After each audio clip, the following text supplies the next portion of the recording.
If you're a local business in Laurel and wondering why your social media isn't actually bringing in new customers, watch this. In under 10 minutes, I'll show you the exact changes I recommended to a local mobile barber to fix their visibility, bookings, and trust problems online. And if you want a free custom content audit just like this one, comment audit below and I'll send you a one pager for your business. I took a look at your TikTok and Instagram, and there's a few things that can be improved.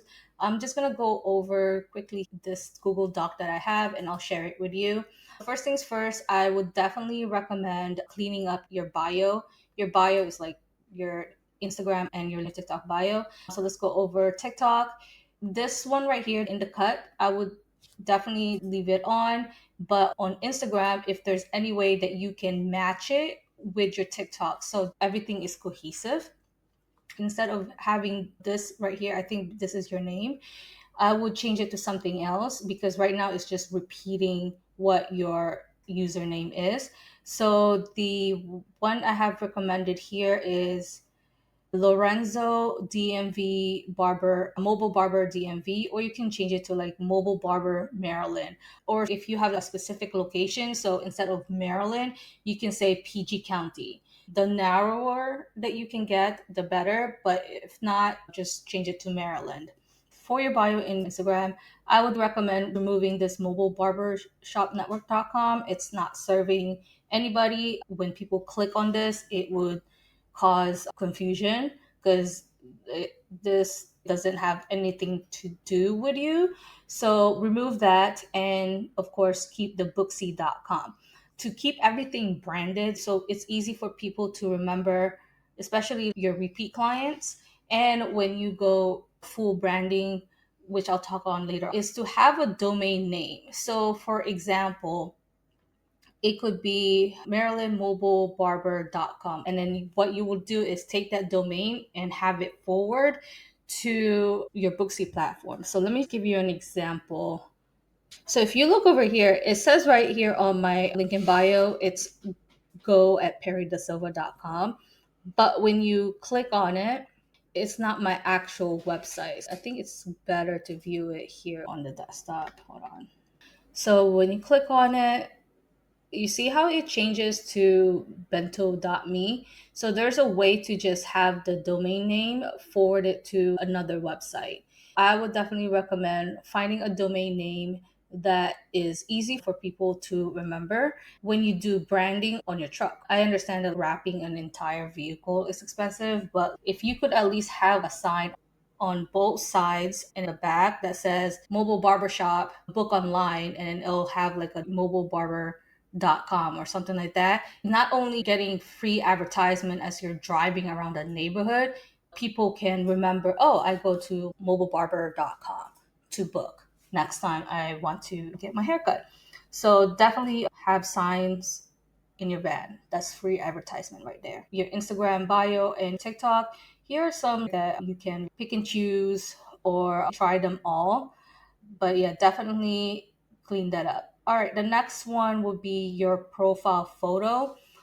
It will be a clean shot of you cutting hair in your van. So, like right now, if we were to go on the phone, this is my phone view right here, it's very hard to see what your logo is. So, definitely have just a photo of you cutting hair. So that way, if people are just scrolling through and you somehow pop up in their FYP page, they instantly know, okay, this guy cuts hair because I can tell by the photo.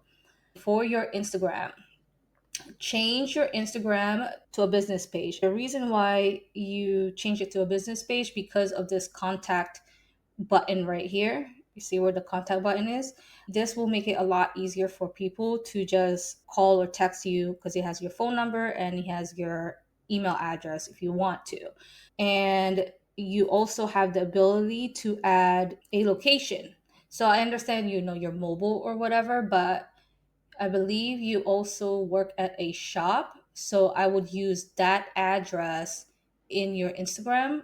So that way, people can still find, okay, He is in, I believe this is in Laurel. Okay, he's in Laurel. So if people are searching on Instagram, Laurel Barbershop, you will still pop up because you have that address there. Now let's go over the content. There's a few in here. Feel free to read it. The most important part is the location tag, since you're appealing to people who live in Maryland or the DMV. You don't want, 1,000 views and they don't live in Maryland. So you want to make sure that your content are getting seen by Maryland people. And to do that in your IG or TikTok, make sure you have the tags. We do a lot of plumbing and HVAC people. They're location based. They're not trying to appeal to everyone in the United States. They're appealing to whatever they're serving at. So let me show you an example. This is the location tag right here. It says location tag is in Manhattan, Kansas. Instagram also has that same feature where you tag if you are, for example, let's say you were in Laurel at that part, then you will tag Laurel in your location. And then same thing for your captions. You will say, enjoy the luxury of getting a haircut right outside your home in Laurel, Maryland, or something like that. Make sure that you mention the location in your caption and then location tag on the post. Always film vertically. So always film like this instead of this because you are appealing to TikTok and Instagram. I would say you could invest in good lighting. Not mandatory, it just enhances the video, makes it capturing. Here are your content pillars. So content pillars is basically what are the same topics that you talk about over and over again. I would say 60% will be educational or transformational content, like your before and after content, how to maintain your cut between visits, the type of product to use for people who have, I don't know, curly hair or people who are balding, like those type of educational content. So primarily it would probably be you just like talking with the mic on. The other 20% will be like behind the scenes, you setting up your shop or you setting up your van. I know you do a lot of that, so that's very good. And then the other 20% will be community and just being fun. You have a lot of reviews in here, so that is very good. I would definitely take advantage of that. Hold on, let me see. See these people, like your past customers, or if you have repeat customers, see if they're willing to go on camera and just say like, booking with him saved me a lot of time. Just interview your customers, make them feel like it's no pressure. Just say, after you give them a cut, just say like, hey, how do you feel? And make sure they're talking to the camera. Preferably they have a mic on. I would definitely give it a read. If you have any questions, let me know. Again, if you want a free audit just like this one, no strings attached, comment audit below and I'll send you a one-page breakdown for your business.